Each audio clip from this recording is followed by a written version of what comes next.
अस्सलाम वालेकुम dear student, class 8 subject science, lesson हमारा कंबस्टन फ्लेम एक्सरसाइज। पिछले वीडियो में हमने 3 क्वेश्चन को डिस्कस किया था, तो और आज की वीडियो में हम 4 क्वेश्चन जो हैं उनको डिस्कस करेंगे। Compare LPG and wood as fuel. हमने दो चीज़ों को यहाँ पे इनका कंपैरिजन दिखाना है, दोनों फ्यूल्स से। एक हो गया एलपीजी, एक हो गया वुड। एलपीजी और वुड में क्या फ़र्क है, कौन सा इजी है, कौन सा चीप है, और किसके क्या बेनिफिट्स हैं, किसकी वजह से एयर पोल्यूशन होता है, किसकी वजह से नहीं होता है। तो इसका आंसर है, so far as the LPG is concerned, it is easy to store। इसको हम आसानी से रख सकते हैं।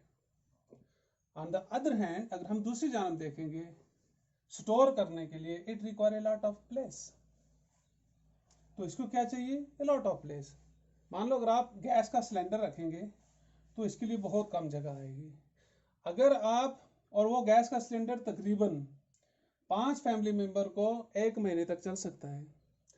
अगर आप 1 महीने की वुड स्टोर करोगे तो उसके लिए आपको ए लॉट ऑफ प्लेस जो है वो रिक्वायर्ड होगी।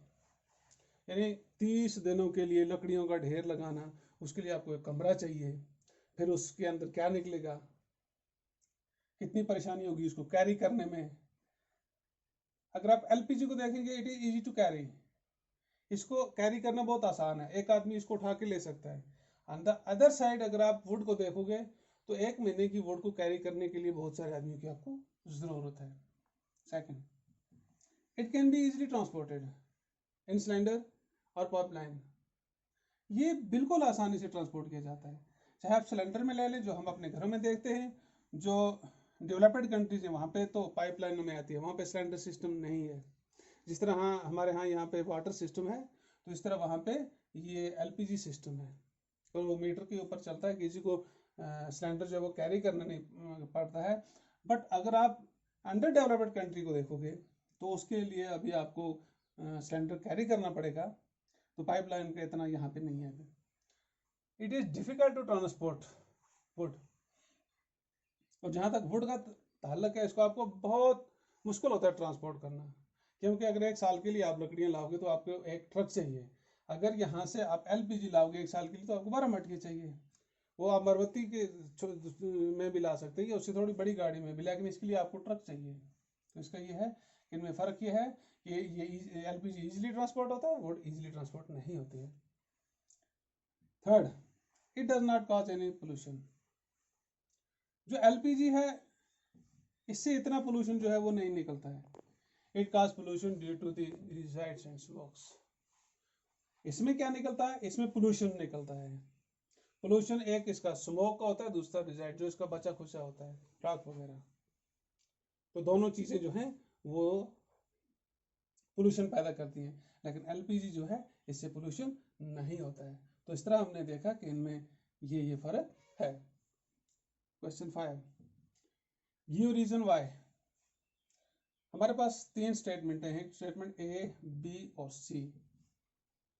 इनके रीजंस देने हैं। स्टेटमेंट हमारे पास है, water is not used to control fire involving electrical equipment.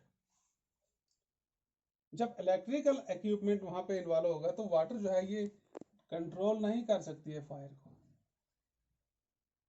तो इसका आंसर हमारे पास है, water conduct current and may cause the person dousing the fire to be electrocuted. तो अगर कोई बंदा इससे करेगा तो उसको क्या हो जाएगा कि खुद ही उससे वो करंट उसको लग जाएगा। तो पानी जो है, it carry currents, it conduct currents. तो इसका काज ये है, जो पर आदमी भी उसको पानी से आग, वो आग जो बिजली से लगी हो बुझाने की कोशिश करेगा, वो नहीं बुझा पाएगा। LPG is a better domestic fuel than would.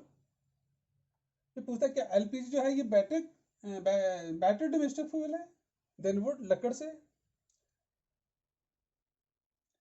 हाँ, इसमें 2 चीजें हैं। सबसे पहले आपका जोग्राफिकल जो जोग्राफिया है आपके एरिया का, वो डिपेंड करता है। आप ज़्यादा अगर कोल्ड जोन में रहते हैं जहाँ पे एलपीजी जो है वो इतनी हीट प्रोड्यूस नहीं कर सकते, वो ज़्यादा हीट प्रोड्यूस करने के लिए तो आपको बहुत ज़्यादा चाहिए। अगर वो आपका जो इनकम लेवल है वो लो है तो उसके लिए आपको इसमें फ़र्क आ सकता है, बट फ़र्क है इसमें। It does not produce smoke are a high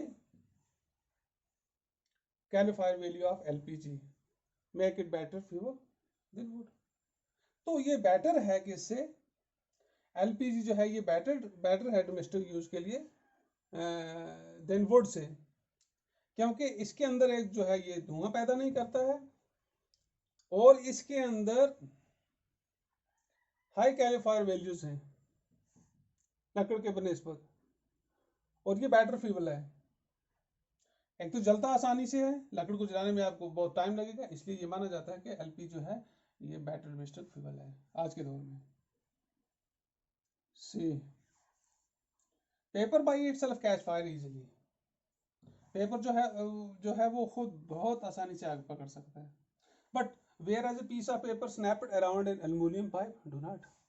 अगर आप एल्यूमिनियम पाइप के अराउंड पेपर को आप क्या करोगे, स्नैप कर दोगे, तो वो आसानी से फायर नहीं पकड़ेगा, आग को नहीं पकड़ेगा। अदरवाइज पेपर जो है, कागज जो है वो बहुत जल्दी आग पकड़ लेता है। हमने देखा भी है, जैसे आम हालत में भी छोटे बच्चे अक्सर ये करते हैं, तो ये आसानी से पकड़ लेती है। वजह क्या है? The ignition temperature of paper is increased. ये जो है इसका इग्निशन जो टेम्परेचर होता है पेपर का वो इंक्रीज हो जाता है। और क्वेश्चन नंबर 6 में हमने क्या करना है, make a level diagram of candle flame and name different zone of the flame. आपको कैंडल फ्लेम बनानी है, कैंडल डायग्राम बनानी है फ्लेम के साथ, और इसके डिफरेंट जोन जो हैं उनको नाम देने हैं। ये देखिए हमने यहाँ पे कैंडल बनाई हुई है, ये वाला एरिया जो है इसे वैक्स कैंडल कहते हैं, और ये वाला एरिया जो है इसे लीस्ट हॉट कहते हैं, यानी कम हॉट होता है, और मिडिल वाला जो है ये मॉडरेट पार्ट होता है, और ऊपर वाला जो होता है ये हॉटेस्ट पार्ट होता है कैंडल का। अगर हम जोन की बात करेंगे तो इस जो लीस्ट हॉट होगा इसको कहेंगे innermost zone of the unburned wax vapour, और बीच वाला जो है ये है middle zone of the particle combustion, और ये टॉप वाला जोन है ये outer zone of complete combustion बिलियो। इसका रंग जो है वो बिली होगा, इसका येलो होगा और इसका ब्लैक होता है। तो इस तरह से हमने इसके 3 जोन भी बनाए, सॉरी इसकी लेवल डायग्राम बनाई जिसमें हमने इसका जोन भी बताया और इसके जो पार्ट जो है वो भी बताए हैं। Thank you.